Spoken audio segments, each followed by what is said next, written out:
नमस्कार, 20 मिनट 20 खबर में आप सभी का बहुत बहुत स्वागत है। आपके साथ मैं हूं अभिषेक। अगले 20 मिनट में हम आपको 20 अहम खबरों से रूबरू कराने वाले हैं। तो शुरू करते हैं 20 मिनट में 20 खबरों का सिलसिला। बर्मिंघम में आयोजित कॉमनवेल्थ गेम्स के दौरान भारतीय प्रतिभा का लोहा मनवाने वाले पदक वीरों से पीएम मोदी ने अपने सरकारी आवास पर मुलाकात की। इस मौके पर पीएम मोदी ने कहा कि आज के युवा आपको रोल मॉडल के रूप में देखते हैं। युवा आपसे प्रेरित होकर आपके जैसा बनने की कोशिश करता है, इसलिए आप स्कूलों में जरूर जाएं। पीएम ने कहा कि आप लोगों ने बर्मिंघम में तिरंगे का मान बढ़ाया है। तिरंगे की ताकत को दुनिया ने यूक्रेन में देखा था। पीएम ने कहा कि आपसे कॉमनवेल्थ गेम्स में जाने से पहले कहा था कि आप जीत कर आओगे तो आप लोगों के साथ विजय उत्सव मनाऊंगा। आप सभी को मेडल जीतने पर बधाई। आप बर्मिंघम में मुकाबला कर रहे थे, वहीं करोड़ों भारतीय रात में जागकर आपकी जीत के लिए दुआ करते थे। खेलों के प्रति दिलचस्पी बढ़ाने में आप लोगों का बहुत बड़ा योगदान रहा है। इस मौके पर बर्मिंघम में सबसे ज्यादा मेडल जीतने वाले शरद कमल ने पीएम से अपने अनुभव साझा किए। बता दें कि 8 अगस्त को संपन्न हुए कॉमनवेल्थ गेम्स में भारतीय खिलाड़ियों ने 22 गोल्ड, 16 सिल्वर और 23 ब्रॉन्ज सहित कुल 61 मेडल हासिल किए। आजादी का अमृत महोत्सव के तहत स्वतंत्रता दिवस को खास बनाने के लिए भारत सरकार ने हर घर तिरंगा अभियान की शुरुआत की है। ये अभियान 13 अगस्त से 15 अगस्त तक चलाया जाएगा। प्रधानमंत्री नरेंद्र मोदी की मां हीराबेन मोदी ने तिरंगा फहराकर इस अभियान की शुरुआत की। उन्होंने छोटे छोटे बच्चों के साथ तिरंगा फहराया। हर घर तिरंगा अभियान के तहत गृह मंत्री अमित शाह ने दिल्ली में पत्नी सोनल शाह के साथ अपने घर पर तिरंगा फहराया। वहीं नोएडा में सर्वधर्म तिरंगा रैली निकाली गई, जबकि असम के गुवाहाटी में सीएम हेमंता बिस्वा शर्मा ने तिरंगा यात्रा में हिस्सा लिया। वहीं यूपी के सीएम योगी आदित्यनाथ ने लखनऊ में आयोजित तिरंगा यात्रा में हिस्सा लिया। देश अपनी आजादी की 75वीं वर्षगांठ मना रहा है। आजादी का अमृत महोत्सव के तहत स्वतंत्रता दिवस को खास बनाने के लिए सरकार हर घर तिरंगा कैंपेन चला रही है। ये अभियान 13 अगस्त से शुरू होकर 15 अगस्त तक चलेगा। पीएम नरेंद्र मोदी ने देशवासियों से अपील की है कि सभी लोग अपने घरों पर आजादी के इस अमृत महोत्सव पर तिरंगा फहराएं। आज से लोग अपने अपने घरों और प्रतिष्ठानों पर तिरंगा झंडा फहराएंगे। अभियान के तहत आज उत्तराखंड में इंडो तिब्बतन बॉर्डर पुलिस के जवानों ने शनिवार सुबह 14,000 फीट की ऊंचाई पर तिरंगा फहराया। लद्दाख में भी भारत तिब्बत सीमा पुलिस के जवानों ने 18,400 फीट की ऊंचाई पर तिरंगा फहराया। आईटीबीपी की ओर से इसे लेकर वीडियो भी जारी किया गया है। फोर्स ने एक विशेष गीत भी जारी किया। आईटीबीपी के एक जवान अर्जुन खिरियाल ने एक विशेष जय हिंद गीत की रचना की है और इसे देश के उन बहादुर सैनिकों को समर्पित किया है जो अपने देश के लिए अपने कर्तव्यों का पालन कर रहे हैं। वहीं बद्रीनाथ धाम में इंडो तिब्बतन बॉर्डर पुलिस के जवान और श्रद्धालुओं ने स्थानीय लोगों के साथ मिलकर हर घर तिरंगा अभियान के तहत तिरंगा फहराया। प्रदेश की स्वास्थ्य सेवाएं किस कदर बदहाल हैं? चिकित्सा मंत्री के गृह जिले के अस्पताल की तस्वीरों से साफ पता चल जाता है। गंदगी से भरे वार्ड, शौचालय की तो बात ही मत करिए। बदबू के कारण वार्ड में कुछ मिनट भी ठहरना किसी जंग में जीत पाने जैसा है। देखिए, दौसा जिले के सबसे बड़े सरकारी अस्पताल रामकरस जोशी अस्पताल की बदहाल तस्वीरें। दौसा यानी प्रदेश के चिकित्सा मंत्री परसादी लाल मीणा का अपना जिला। जरा सोचिए कि जिस प्रदेश के चिकित्सा मंत्री के अपने जिले के अस्पताल की हालत ऐसी है, उस प्रदेश की चिकित्सा सेवा का क्या होगा। दौसा का सबसे बड़ा जिला अस्पताल है रामकरस जोशी जिला चिकित्सालय और बताया जा रहा है कि मेडिकल कॉलेज बनने वाला है, लेकिन इसके हालात बहुत बेकार हैं और यहाँ गंदगी का इतना ज़बरदस्त आलम है कि यहाँ पर खड़ा रहना भी मुश्किल हो रहा है। और हम इमरजेंसी यूनिट के ट्रॉमा वार्ड में खड़े हुए हैं, जहाँ पर जो एक्सीडेंट के जो मरीज आते हैं उनको तत्काल उपचार देने के बाद रखा जाता है। ये आप स्थिति देख सकते हो, कितने दिन हो गए इसको यहाँ पर सफाई हुए, जो गंदे कपड़े हैं वो यहाँ पर पड़े हुए हैं और अंदर की स्थिति भी काफ़ी ख़राब है। यहाँ पर जो ड्रिप सेट वगैरह होते हैं उनको भी उठाया नहीं जाता समय पर। करौली के मासलपुर थाना इलाके के चैनपुर गांव में एक शख्स की हत्या का आरोप लगाते हुए परिजनों ने हॉस्पिटल के बाहर जमकर हंगामा किया। इस मौके पर लोगों ने रोड भी जाम कर दिया। हालांकि पुलिस ने थोड़ी देर बाद हल्का बल प्रयोग कर प्रदर्शनकारियों को खदेड़ दिया और यातायात सुचारू कराया। मृतक का मेडिकल बोर्ड से हॉस्पिटल में पोस्टमार्टम करवाया गया है। जानकारी के मुताबिक चैनपुर का रामधन अपने खेत में जख्मी हालत में मिला था। परिजन जब खेतों पर पहुंचे तो पुलिस पहले ही घायल को लेकर करौली हॉस्पिटल पहुंच गई, जहां से उसे जयपुर रेफर कर दिया गया था, लेकिन रास्ते में ही उसकी मौत हो गई। मृतक का शव करौली हॉस्पिटल की मोर्चरी में रखवाया गया था, जहां शनिवार सुबह मेडिकल बोर्ड पोस्टमार्टम कर रहा था। इस दौरान परिजन मामले का खुलासा करने और आरोपियों की गिरफ्तारी की मांग को लेकर हॉस्पिटल के बाहर धरने पर बैठ गए। चित्तौड़गढ़ के रावतभाटा के गिलौता गांव में बरसाती नाले पर बनी पुलिया पार करते समय एक एम्बुलेंस पानी के तेज बहाव में बह गई। इस दौरान एम्बुलेंस में सवार लोगों सहित 15 साल की लड़की की डेड बॉडी भी पानी के तेज बहाव में बह गई। पानी के तेज बहाव की वजह से डेड बॉडी करीब 900 मीटर दूर तक बहने के बाद झाड़ियों में जाकर अटक गई। घटना की खबर मिलते ही मौके पर बड़ी संख्या में स्थानीय लोग पहुंच गए, जिन्होंने सबसे पहले डूब रहे लोगों को नाले से बाहर निकाला और फिर 900 मीटर दूर झाड़ियों में अटके पार्थिव शरीर को बाहर निकालकर उसका अंतिम संस्कार किया। जानकारी के मुताबिक एम्बुलेंस में गिलौता गांव के रहने वाले गोपाल और चंद्रकला निजी अस्पताल से अपनी बेटी शानू का शव लेकर गांव आ रहे थे। तभी पुलिया पर भरे पानी की वजह से ये हादसा हो गया। बारां जिले में हो रही झमाझम बारिश से नदी नाले उफान पर तो हैं ही। मध्य प्रदेश में हो रही भारी बारिश से बारां से गुजरने वाली पार्वती, परवन और काली सिंध नदियां छलक रही हैं, जिससे कई रास्ते बंद हो गए हैं। परवन नदी में उफान आने से बारां झालावाड़ मेगा हाईवे पर आवाजाही बंद रही। साथ ही बारां, जलवाड़ा, छबड़ा, गुना, छीपा पड़ौद, मनोहर थाना, रामगढ़, मांगरोल सहित 1 दर्जन रास्ते बंद हो गए हैं। वहीं कई गांव टापू में तब्दील हो गए हैं, जिनका जिला मुख्यालय और उपखंड कार्यालय से संपर्क कट गया है। इधर पुलिया से आवाजाही के लिए दोनों ओर लोगों की भारी भीड़ लग गई है, लेकिन पुलिया पर पानी अधिक होने के कारण लोगों को वापस सुरक्षित जगह लौटना पड़ रहा है। हालांकि कई ग्रामीण जान जोखिम में डालकर भी पुलिया पार करते दिखे। इधर पुलिया पर आवाजाही रोकने के लिए पुलिस का जाब्ता तैनात कर दिया गया है। लगातार बारिश के कारण अब तक जिले के प्रमुख 11 बांधों में से 9 बांध लबालब हो गए हैं। प्रदेश में कई जगहों पर मूसलाधार बारिश के बाद नदी नाले उफान पर हैं। भारी बारिश के बाद उदयपुर का विश्व प्रसिद्ध फतेह सागर झील भी लबालब हो गया है, जिसके बाद झील के चारों गेट खोलकर पानी को आयड़ नदी की ओर डाइवर्ट किया गया है। दरअसल बारिश के कारण अभी भी झीलों में पानी की आवक जारी है। ऐसे में अब पानी आयड़ नदी के मार्फत उदय सागर झील पहुंच रहा है। फतेह सागर झील के ओवरफ्लो पॉइंट पर सैकड़ों की तादाद में शहरवासी जमा हो गए। प्रशासन ने गेट खोलने की सूचना जारी की। इसके बाद आयड़ नदी के बहाव क्षेत्र में सायरन बजाकर लोगों को अलर्ट किया गया। तो वहीं विधि विधान से पूजा अर्चना करते हुए जल संसाधन विभाग के अधिकारियों ने फतेह सागर के सभी गेट खोले हैं। फतेह सागर का गेट खुलते ही मनमोहक नजारे को लोगों ने अपने मोबाइल के कैमरों में कैद किया। उदयपुर की विश्व प्रसिद्ध फतेह सागर झील के आज गेट खोल दिए गए। पिछले 2 दिनों से लगातार मूसलाधार बारिश के बाद में झीलों में पानी की आवक जारी है और अब लगातार पानी की आवक के चलते आप देखिए कि अब जो है वो फतेह सागर झील के गेट खोल दिए गए। आए थे हरिभजन को ओटर लगे कपास।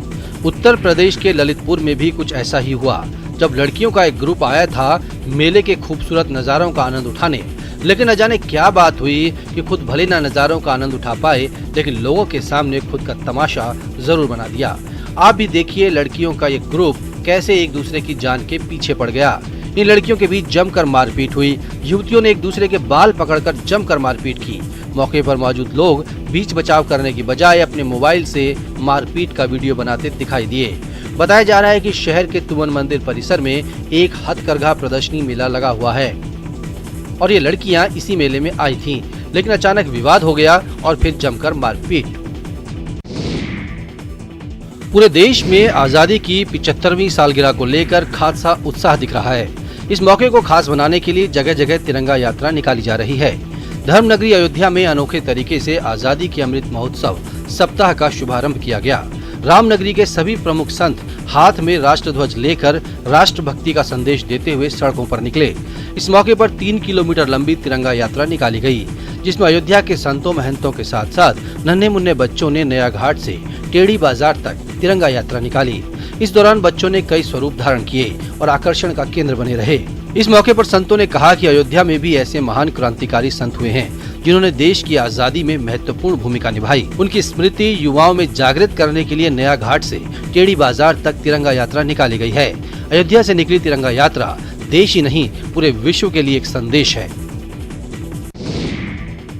आजादी के 75 साल पूरे होने पर देश में आजादी का अमृत महोत्सव मनाया जा रहा है।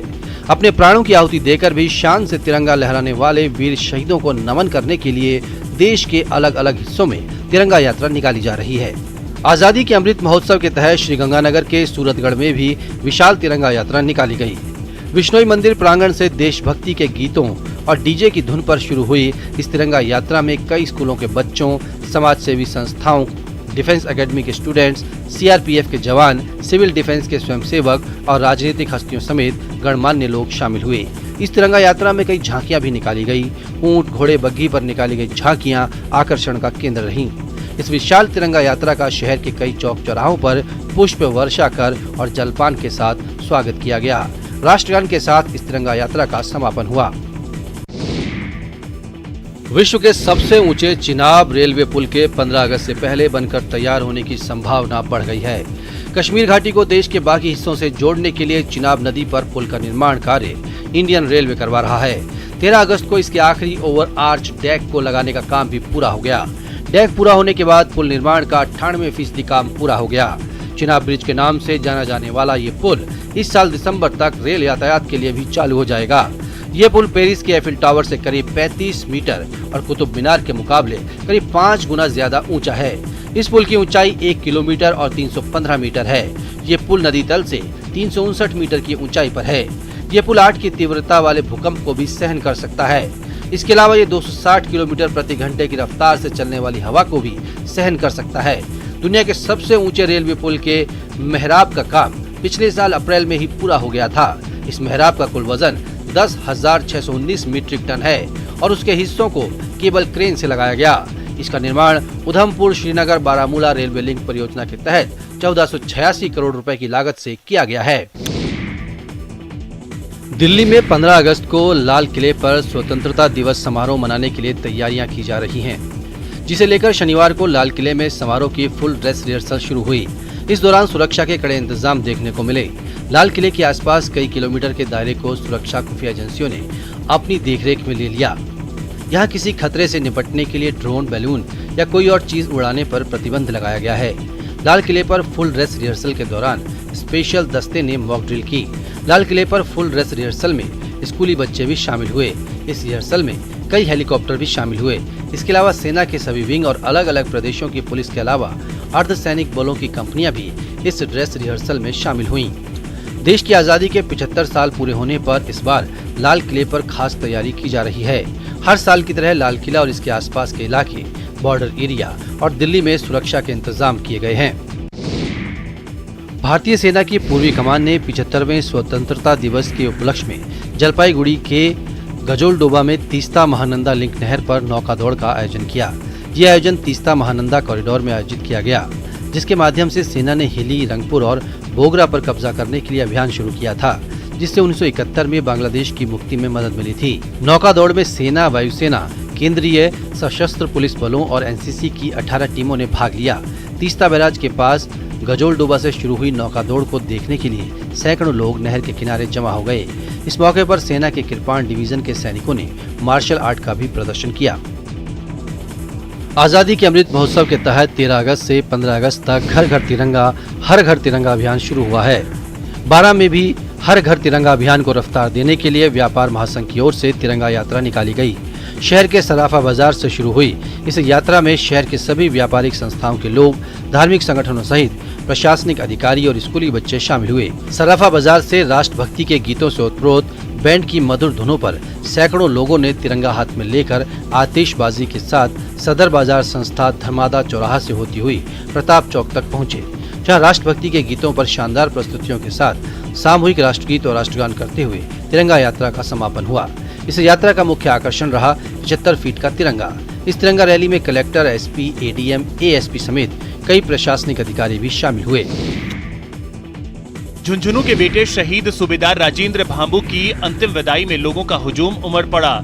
उनके पैतृक गांव मालीगांव में राजकीय सम्मान के साथ अंतिम संस्कार किया गया। 9 साल के बेटे अंशुल भांबू ने पिता को मुखाग्नि दी।